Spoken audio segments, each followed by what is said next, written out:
The new year is right around the corner, and that means another WWE 2K game will have its servers shut down permanently. WWE 2K support wrote that WWE 2K23 is getting its final takedown. Wow, I'm glad they have a sense of humor about this. As of January 6, 2025, the servers will be discontinued. This includes all online functions such as online matches and community creations. You will no longer be able to access any online game mode after this point. However, if you already own the game, you will be able to continue to play offline modes. The game itself and all virtual currency, as well as DLC add-ons, will no longer be available for purchase starting November 1st, 2024. Now keep in mind, WWE 2K23 was released in March of 2023. So less than 2 years after the game was released, they're shutting down its online functions. And for many people, that's the main selling point of the game, is to play with other people online. Well, you won't be able to do that anymore. If you want to do that, you got to buy the newest version of the game, which is WWE 2K24 and soon WWE 2K25. Now, I don't own WWE 2K23, but I do own WWE 2K24. And my suggestion to all of you is to only buy a wrestling game once in a while.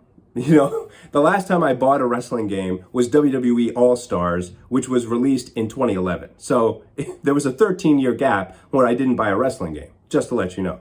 Because if you buy the same game every year, you're basically just getting a slight bit of a change. Maybe a couple of new wrestlers, maybe a couple of new arenas, just a bunch of meaningless stuff, really. The gameplay is usually going to be almost exactly the same.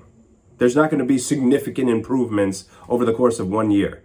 But yet people will shell out $60, $70, $80, $90, $100 to buy these games. It's insane. And the companies keep doing this kind of stuff because the customers keep buying them. It's the fault of the consumer that they keep doing this. They are encouraging this kind of behavior. It's a problem because why in the world would people who bought the game be okay with it shutting down its online functions less than 2 years after they bought the game?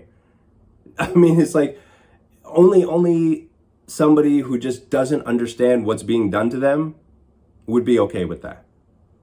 That's why I have WWE 2K24, and by the way, I bought it on sale. You know, I only bought it for like $20. And I'm not going to buy WWE 2K25.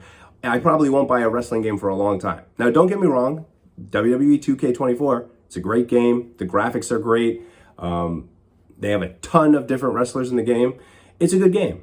But I know they're going to shut down the servers probably less than a year and a half from now.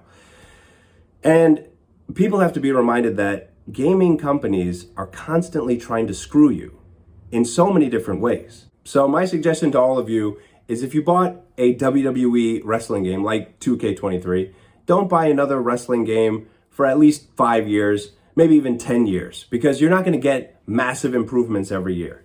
I mean, I don't really want to tell you what to do because freedom is freedom, but you know, you can't encourage this kind of behavior. I mean, it's absolutely ridiculous, and you're being scammed, really. I mean, that's really what it is. It's just like they're taking advantage of people's foolishness and bad decision making.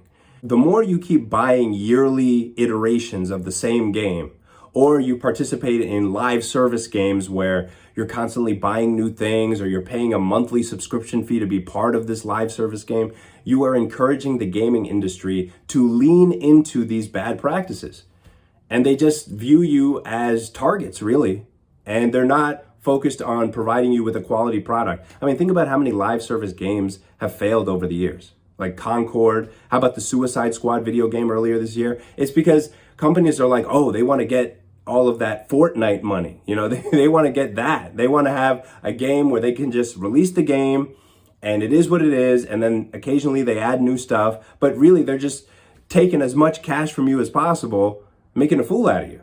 That's what they're doing. Wasting your time, wasting your money, and you're just letting them do it. And so they're going to keep doing it over and over and over again. And at some point, people have to say, this is enough. The other question I have about this is, what if you haven't actually downloaded the game onto your console? So for example, WWE 2K24, which is the game that I own, I don't have it actually downloaded to my Xbox Series X console.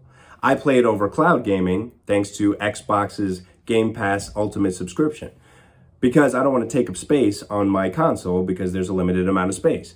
But when the servers for this game shut down and the game gets delisted, will I still have access to it to play over the cloud? Or does that count as one of the online functions? See, I don't know. It's not particularly clear. Do I have to download it onto my console before that day comes? Obviously, that's what I'm going to do just in case. But this is the kind of stuff I'm talking about. It's like the gaming industry is not thinking about you at all. Anyway, in conclusion, only buy one wrestling game per console generation.